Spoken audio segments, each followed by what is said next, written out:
এই দিন সন্ধ্যাবেলা থেকে শুরু হয়েছিল কালবৈশাখী ঝড়। এত পরিমাণে ঝড় শুরু হয়েছিল, আমরা দুজন তো ভয়ের জন্য একদম ঘরে গুটিসুটি মেরে বসেছিলাম। তোমরা তো সবাই জানোই আমাদের ঘরের কি অবস্থা, কখন যে ভেঙে পড়ে যাবে তার কোনো ঠিক ঠিকানা নেই। আর আমার বাইরের জানলা দুটোয় একদম কোনো পর্দা বা কোনো জানলার কপাট টপাট কিছুই নেই। তো সেই জন্যে না জানলা দিয়ে প্রচুর পরিমাণে ধুলো, তারপরে জল কাদা এসব ঢুকেছে।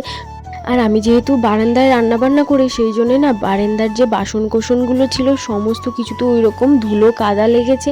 আর এই কাদার মধ্যে অত সমস্ত বাসন নিয়ে কে যাবে কলপারে মাজতে। সেই জন্যে দেখতেই পারছো আমার একটা বান্ধবী ফোন করেছিল, ওরা রাতে করছিল চাউমিন। তো আমিও বললাম ঠিক আছে তাহলে আমি দোকান থেকে কিনে নিয়ে আর বেশ কিছুটা চাউমিন নিয়ে আসছি। তো যেই বলা সেই কাজ, দুজনে মিলে দেখতেই পাচ্ছ আমরা কিন্তু চাউমিন ডিম এই সমস্ত কিনে বেরিয়ে পড়েছি। আর এই যে রাস্তার মাঝখানে দেখো কি পরিমাণে জল বেঁধেছে, গাড়ির তো অর্ধেক প্রায় ডুবেই গেছিলো আমাদের এই জলের মধ্যে। আর গাড়িটা আজকে যেহেতু বাইরে ছিল সেই জন্যেই আসা, গাড়ি যদি ঘরের মধ্যে থাকতো এই ঝড় বৃষ্টি কাদায় তোমাদের দাদাভাই কোনো দিনও গাড়ি বের করতো না।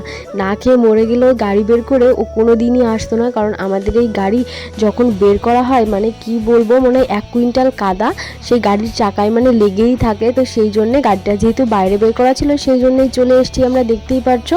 আর এই যে ইনি বাবু, ইনি তো সব জায়গায় থাকে, ঝড় বৃষ্টি যাই হোক এই পাড়াতে ওর আসতেই হবে, মানে কোনো কিছু ওকে আটকাতে পারবে না আমাদের এই মানে পাড়ায় আসা থেকে। তো এদিকে দেখতেই পাচ্ছ চাউমিন কিন্তু বানানো একদম রেডি, আর এদিকে এই ভাইটাকে দিয়ে দেওয়া হলো। আর এখানে আমরা সবাই আর কি খাবো। আর এই দিকে দেখো এর লেগেছে পিঠে এমন জোরে, পিঠে না অনেকটা পরিমাণে কেটে গেছে কি বলবো। শোকেজের কপারটা খুলে থালা বাসন বের করা হচ্ছিল, আর কপাটের নিচে বসেছিল, উঠতে গেছে আর লেগে গেছে। আর এই যে দেখো এখন সবাই মিলে খেতে বসে পড়েছি।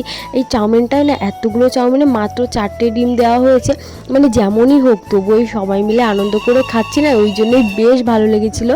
বুঝতে পারিনি জানো তো, মানে মশলাপাতি সমস্ত কিছু একটু কম কম হয়ে গেছে, চাউমিনটা অনেকটা পরিমাণে হয়ে গেছিলো। তো খাওয়া দাওয়া করে এখন আমরা দুজনে আবারও বেরিয়ে পড়েছি। তো চলো আজকের মতো টাটা।